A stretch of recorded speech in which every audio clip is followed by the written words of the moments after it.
Olá, é um prazer estarmos juntos novamente. Começa agora o programa A Vida em Foco. Todos temos muitas perguntas. O Espiritismo tem respostas para os desafios da existência humana. O programa de hoje fará reflexões acerca de temas do cotidiano que podem ajudar a viver melhor. Esta é uma das grandes contribuições do Espiritismo para você. Fique conosco!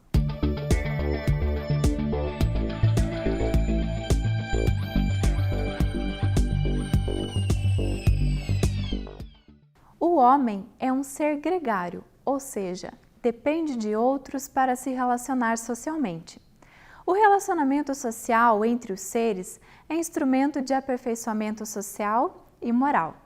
Na medida em que nos relacionamos, vamos aprimorando as ciências, as leis civis, os conhecimentos, apuramos o senso de necessidade entre as sociedades e entendemos as dependências entre as nações. Desta forma, é de se perguntar se viver em sociedade é uma lei divina? Quem responderá a esta e outras perguntas é Dineu de Paula na entrevista de hoje. A Vida em Foco traz também curiosidades, crônica, o Espiritismo esclarece e, fechando o nosso encontro de hoje, mais reflexões sobre a doutrina espírita e os ensinamentos de Jesus. Você é o nosso convidado. Fique conosco. Confira agora a crônica da semana. O livro Paulo e Estevão é um verdadeiro presente da espiritualidade para nós.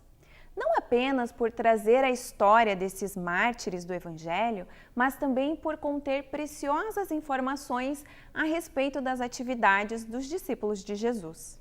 Nele, podemos perceber a abnegação de João a Maria de Nazaré, os esforços de Tiago Menor, que fazia a ponte de comunicação do cristianismo com os judeus, assumindo a missão de evangelizar os seus irmãos de raça. Dentre tantos outros exemplos que temos, Simão Pedro. Simão, chamado Pedro, era de Betsaida, mas morava em Cafarnaum. Em sua casa foi feita a primeira das reuniões de Jesus com os 12 discípulos, além de muitas outras depois.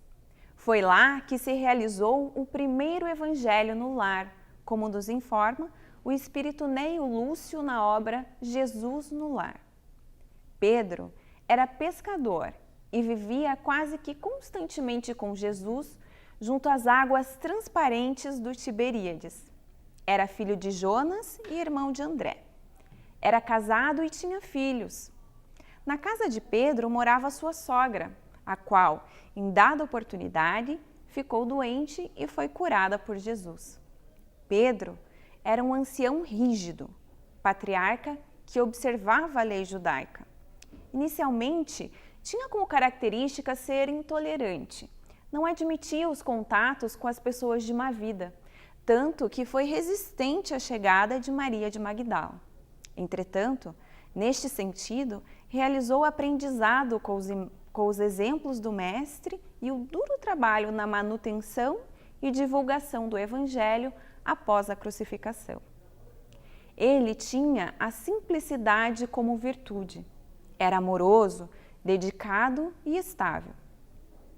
É bem marcada a sua passagem da negação de Jesus. Porém, reafirmou seu amor pelo Cristo e serviu a Boa Nova com incansável dedicação até a avançada idade, quando foi martirizado. A mim, entretanto, muito mais fixa à memória é a imorredoura lição de misericórdia e o exemplo de benevolência, indulgência e perdão que Jesus nos legou para aplicarmos aos nossos semelhantes e nós mesmos, ao prevenir ao discípulo. Pedro, o homem do mundo, é mais frágil do que perverso.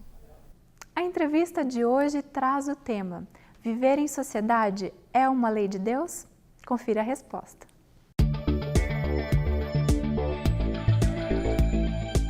Olá, começa agora o nosso quadro de bate-papo, nossa entrevista. Que bom que você ficou conosco. E a você que está chegando agora, nós temos hoje como convidado Dineu de Paula. Dineu, seja muito bem-vindo. Obrigado. Mais uma vez. Estamos aqui para falar hoje, Dineu, sobre uma das leis morais que compõe a terceira parte de O Livro dos Espíritos, a primeira obra que foi publicada por Allan Kardec, e que contém os princípios gerais do Espiritismo.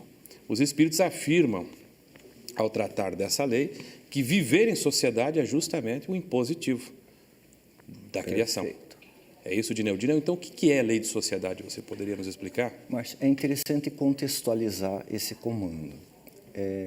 É muito conhecida a passagem no Evangelho em que Jesus é instado a apresentar o maior mandamento da lei e ele ajunta logo dois, né? Amar a Deus sobre todas as coisas e ao próximo como a si mesmo. Evidentemente, toda a sabedoria está sintetizada aí. Tratar o próximo como você gostaria de ser tratado, sempre em um clima de dignidade e de submissão à vontade divina.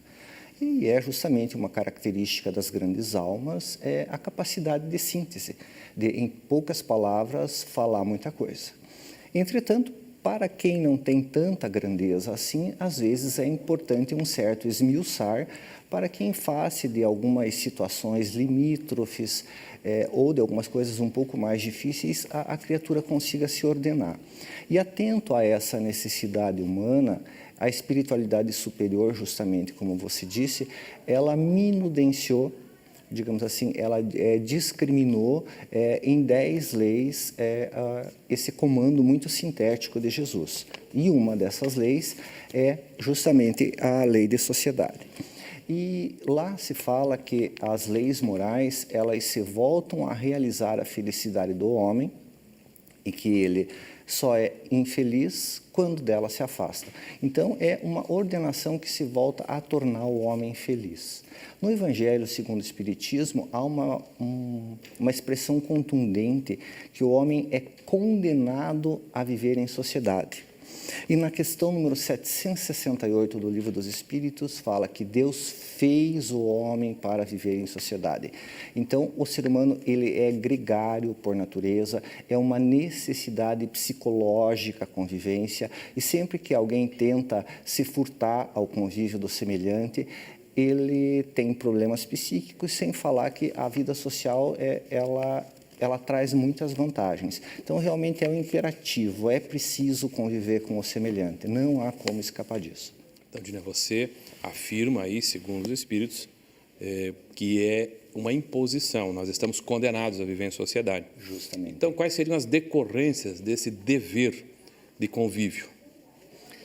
Joana de Ângeles afirma, espírito Joana de Ângeles, a mentora do médium Divaldo Pereira Franco, que o objetivo primordial do cristianismo é implantar a fraternidade entre os seres humanos, ou seja, construir uma sociedade equilibrada na qual as pessoas se ajudem em suas necessidades. Então, uma decorrência dessa lei de sociedade, desse convívio, é que os homens se ajudem uns aos outros. Surge disso uma lei geral de cooperação.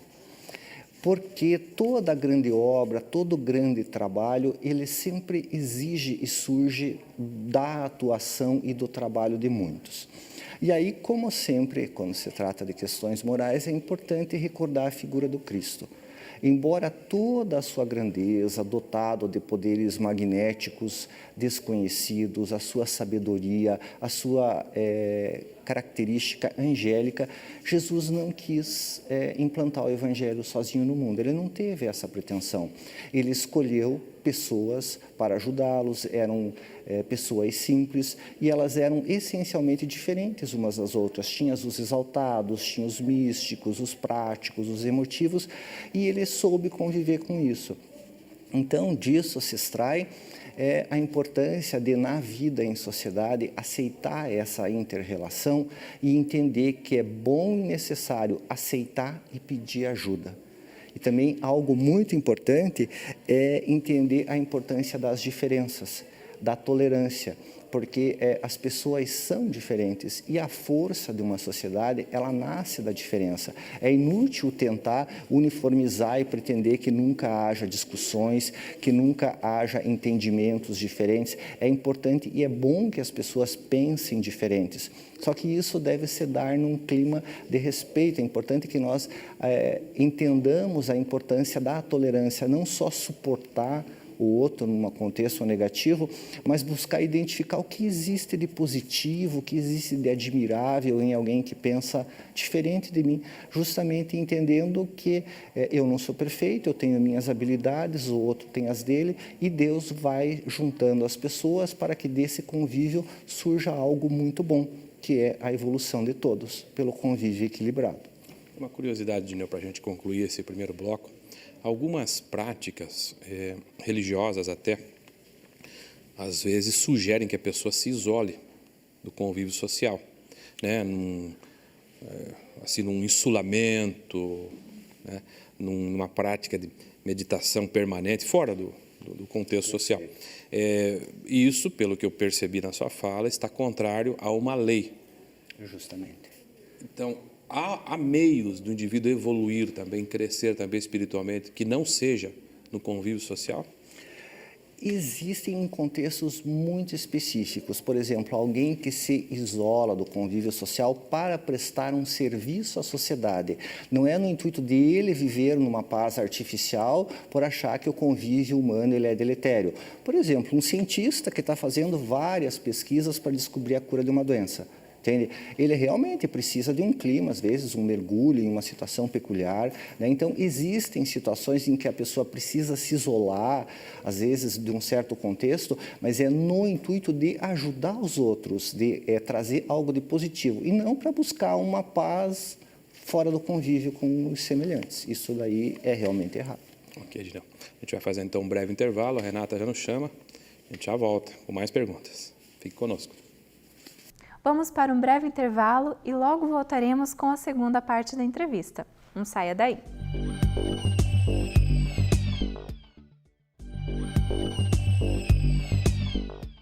Retornamos com a segunda parte da entrevista de hoje e o tema é: viver em sociedade é uma lei de Deus? Acompanhe. Ok, estamos de volta. Dineu, se o convívio social é um dever, o homem tem responsabilidades perante essa sociedade? Seguramente, até porque sempre que há o renascimento, a criatura ela é colocada num determinado contexto social, econômico, político, histórico, familiar, e ela tem o dever de ser um agente do progresso nesse meio em que ela é colocada. Porque, afinal de contas, a divindade ela não faz o progresso por atos miraculosos, não são anjos que se materializam na Terra para fazer descobertas, para trazer a voz da concórdia, da honestidade, do equilíbrio. Então, todo homem e toda mulher que renasce, ele tem um dever de influenciar no meio em que se encontra. Ela tem esse dever de convívio, surge realmente o dever de fazer com que o mundo seja, em alguma medida, melhor, porque ele está naquele contexto, seja nas amizades, no trabalho, em qualquer coisa. E recordando que Jesus disse que o cristão deve ser o sal da terra e a luz do mundo. Entende? Então, veja, é preciso que você seja um tempero positivo na situação em que você coloca. Então, existe também a responsabilidade, não só pelo que você faz, de positivo ou até de negativo, como pelas suas omissões. O homem não responde porque, digamos, quando renasce, há um investimento da divindade, da espiritualidade superior, que muitas vezes vai acima até do próprio merecimento da criatura. Ela tem alguns equívocos do passado, mas a misericórdia se manifesta em determinado sentido, que ela renasça com condições, digamos assim, é o acréscimo de misericórdia para que ela consiga se reabilitar perante a lei. Então, ela nasce com recursos superiores ao que, digamos, no estrito juízo de justiça ela teria direito. Só que é preciso que ela trabalhe. E tendo em mente que, da mesma forma que o bem, ele é fruto da ação de muitos, tá? As grandes obras, ou mesmo as pequenas realizações, sempre são muitas pessoas que interferem nisso. Da mesma forma, o erro costuma ser coletivo. Sempre que alguém cai, que alguém faz uma grande bobagem, leva a sua encarnação à derrocada, tem uma derrocada moral, há muitas pessoas que são envolvidas no processo.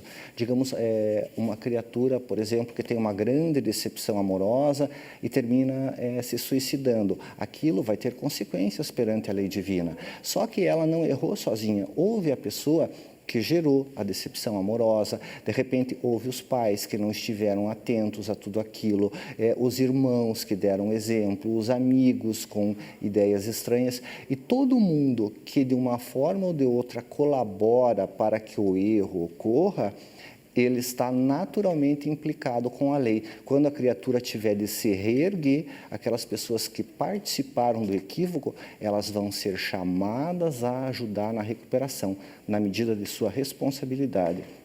Então, é muito importante ter cuidado com o tipo de influência que a gente exerce no mundo, pelas nossas palavras, pelos nossos atos, por tudo o que nós fazemos. Nós somos responsáveis e o mundo precisa ficar melhor. Muito bem. Para você que está chegando agora, para você que está ouvindo a nossa conversa a partir de agora, nós estamos falando sobre lei de sociedade. O livro dos Espíritos está dividido em 4 partes, e a terceira parte, o terceiro livro, trata das leis morais, que são as leis que, se atendidas, devem levar o homem a uma vida plena, uma vida feliz. E a criatura só é infeliz quando se afasta dessas leis. E, às vezes, a dor surge como um recurso para que a gente volte no caminho dessas leis, que são leis naturais, leis divinas. Dineu, você falava aí da solidariedade. Quando uma pessoa cai, normalmente ela não cai sozinha. E quando as obras do bem são também concretizadas, há muitas pessoas envolvidas. Então, é correto afirmar que esse dever de solidariedade decorre, é consequência da lei de sociedade? Com certeza que é. E ele tem variadas implicações, tanto como nós falamos na responsabilidade pelo bem que se deve construir, como pelo mal que você pode deixar que aconteça e até colaborar, e da mesma forma como um dever, digamos assim, de desenvolver compaixão em relação a quem sofre. As pessoas estão sofrendo à nossa volta, é importante que nós nos tomemos de compaixão e nos animemos do propósito de agir de uma forma solidária, de não tentar construir uma paz artificial longe do outro que sofre, tentar fazer a paz, digamos, do egoísta, do indiferente. Eu me afasto do colega de trabalho difícil, eu me afasto do familiar enfermo, sempre achando que eu estou construindo a minha felicidade, quando é um equívoco. Quando você disse, de forma muito correta, que a lei divina, ela volta-se a realizar a felicidade do homem. Então, ninguém vai ser feliz fugindo do contato do outro, fugindo das suas responsabilidades. É preciso, sim, gradualmente se habilitar a viver de uma forma fraterna. A vivência humana, ela não se assemelha à dos animais. Nós não somos todos competidores na luta da vida. É claro que no ambiente profissional as empresas competem e existem situações em que isso se dá. Mas na vivência cotidiana é preciso aprender a se considerar como um irmão. E além da dignidade, digamos que é fazer o necessário, é preciso que surja também a bondade, que é fazer alguma coisa a mais, é lançar um olhar generoso. E existe um outro aspecto que é importante, porque muitas vezes quando você ajuda alguém que cai, você assume uma posição de relevo, você fica como benfeitor, você fica como alguém que está estendendo a mão. E isso pode, de alguma forma, satisfazer uma vaidade, você pode se sentir melhor com aquilo. Ao passo que também tem grande valor e é muito importante aprender a ficar feliz com a alegria do outro. Porque muitas vezes é mais fácil você ser simpático com quem cai do que com quem sobe muito. Aprender a vencer a inveja. Porque às vezes quando alguém enriquece ou é convocado pela vida a uma situação de destaque, a pessoa começa a aparecer, ela começa a ter sucesso, surgem muitos fiscais da conduta dela. Todo mundo disposto a ver erro, a ver problemas. E esse é um problema assim, grave da conduta humana, porque é preciso não só ter compaixão, mas aprender a ser feliz com a felicidade do outro.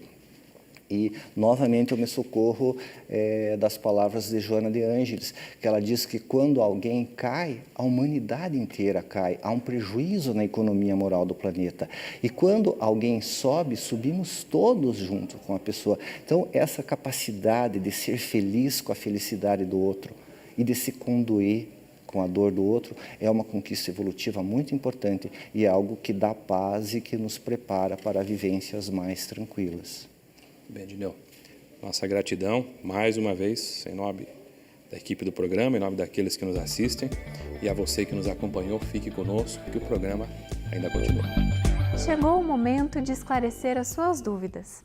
Assista ao quadro O Espiritismo Esclarece.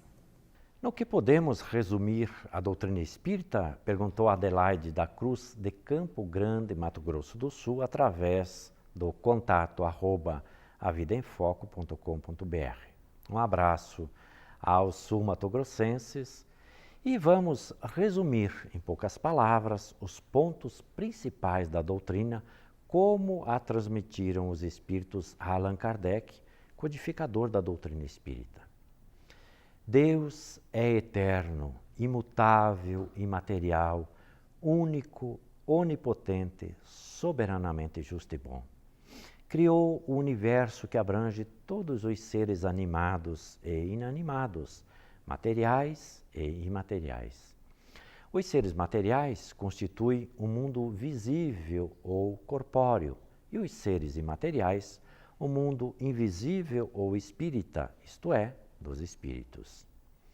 O mundo espírita é o mundo normal, primitivo, eterno, pré-existente e sobrevivente a tudo.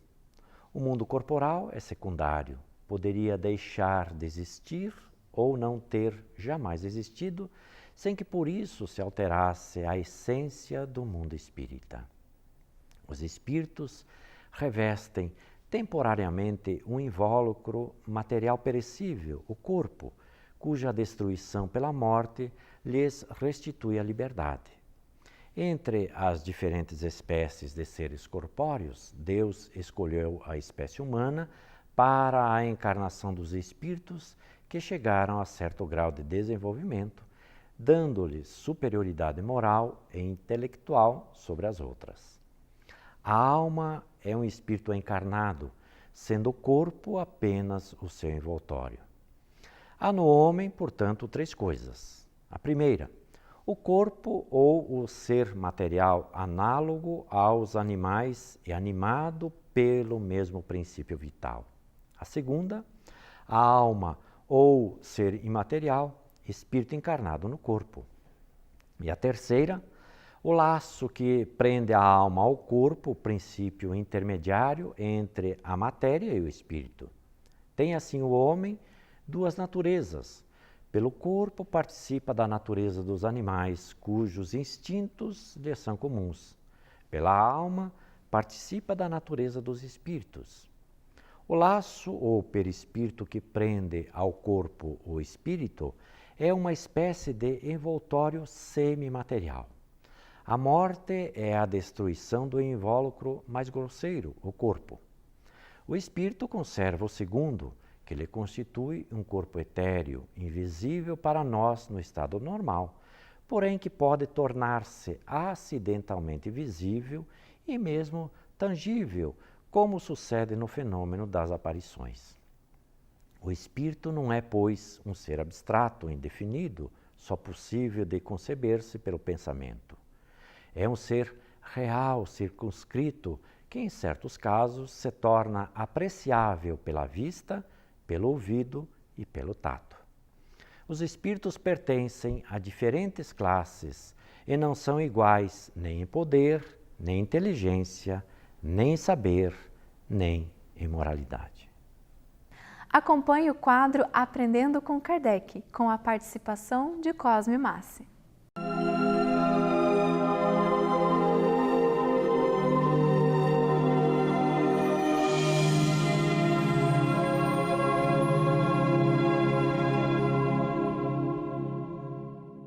Olá, aprendendo com Kardec.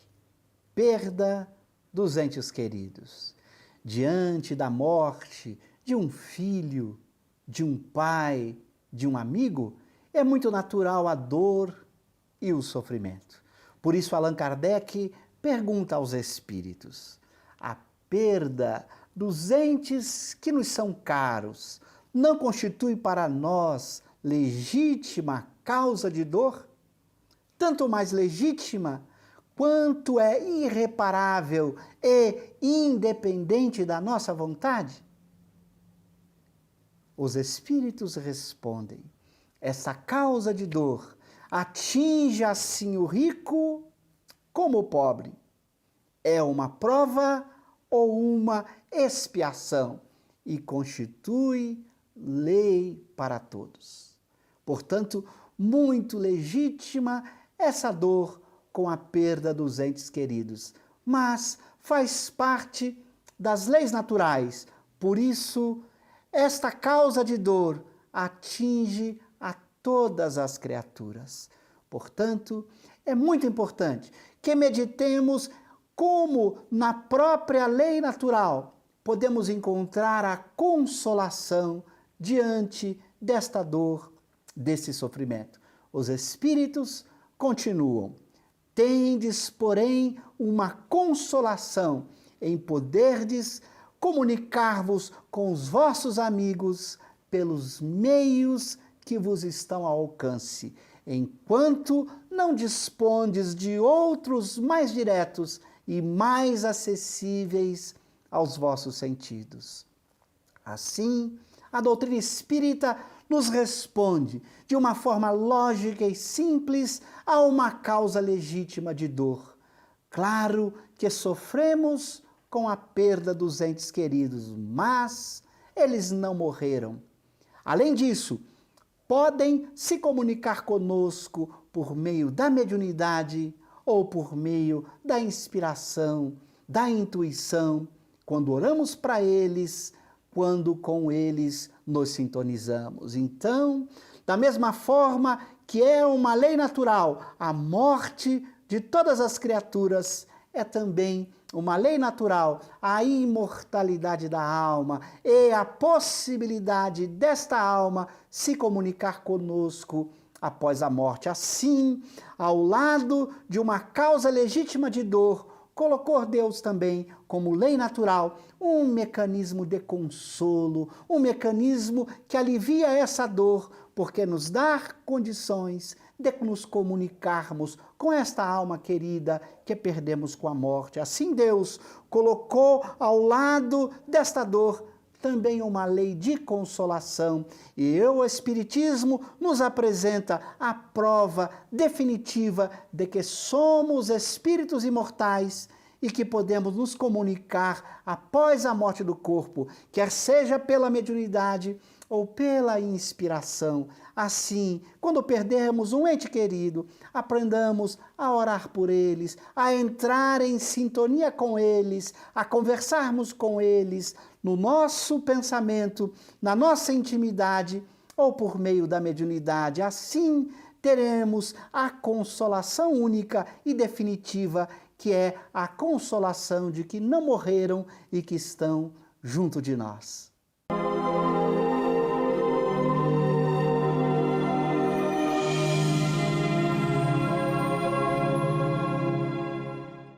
Obrigada por nos acompanhar até aqui. Sua audiência é muito importante para nós. A Vida em Foco volta na semana que vem com mais novidades.